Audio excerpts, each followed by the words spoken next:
Pihak Kereta Api Indonesia mengatakan gangguan LRT terjadi pada sistem third rail yang menyuplai listrik bagi kereta. Akibatnya terdapat 5 rangkaian kereta LRT yang berhenti di tengah jalur. Dan kini perjalanan kereta LRT sudah kembali normal.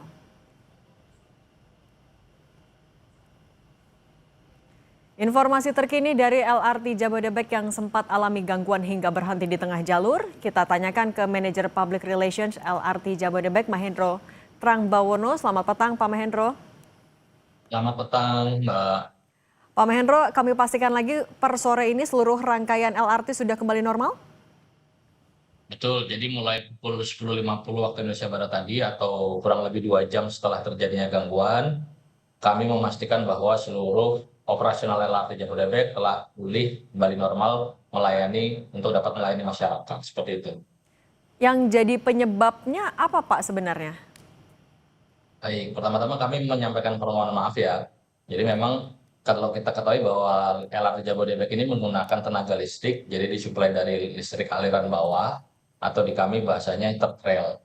Nah itu pada pukul 8.41 waktu Indonesia Barat tadi, ada sistem proteksi yang bekerja sehingga aliran listrik ke seluruh rangkaian LRT Jabodebek di semua lintas itu terputus. Sehingga dari 12 rangkaian yang beroperasi pada jam tersebut, semuanya berhenti total dan kebetulan ada 5 rangkaian yang berada di petak jalan. Jadi sehingga semua tidak dapat berjalan. Sementara yang 7 itu kebetulan berada di stasiun sehingga evakuasi penumpangnya relatif lebih mudah, seperti itu. Nah, itu untuk SOP evakuasi penumpang ketika berada di tengah jalur memang seperti itu, Pak? Memang harus melalui tepi jalur rel? Baik, jadi memang SOP-nya seperti itu. Jadi di tepi rel itu kami namakan walkway. Jadi memang ketika ada gangguan atau kereta tidak dapat jalan, penumpang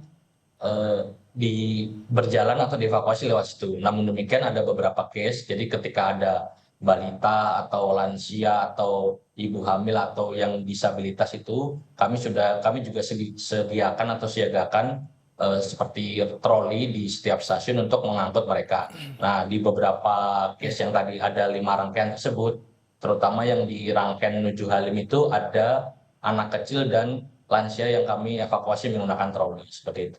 Pak, tapi mau mengkonfirmasi, memastikan juga itu adalah memang jalur evakuasi yang aman untuk seluruh usia maupun juga kelompok pengguna LRT? Betul, karena memang jalur tersebut yang bisa dipastikan aman dalam artian begini, ketika kondisinya yang terjadi saat ini kan listriknya kan sudah off semua ya. Namun pada suatu kasus misalkan seluruh lintasnya itu tidak off, berarti kan di situ masih ada tegangannya, makanya jalur walkway atau samping rel itulah yang digunakan untuk evakuasi ketika terjadi kondisi seperti ini. Hmm.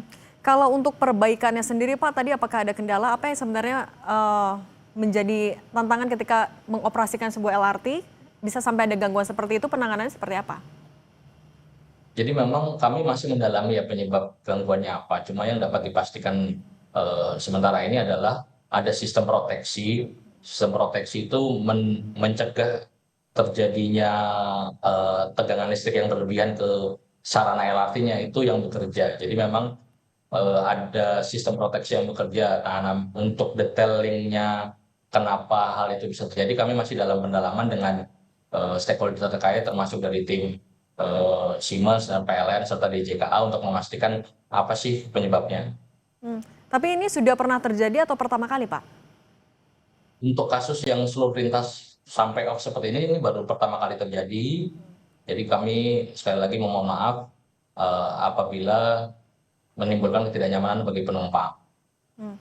Ada skema yang juga disiapkankah, Pak, apabila misalnya terjadi gangguan seperti ini bagi penumpang yang belum sempat masuk ke dalam, apakah ada sistem pembatalan tiket atau yang lain-lain?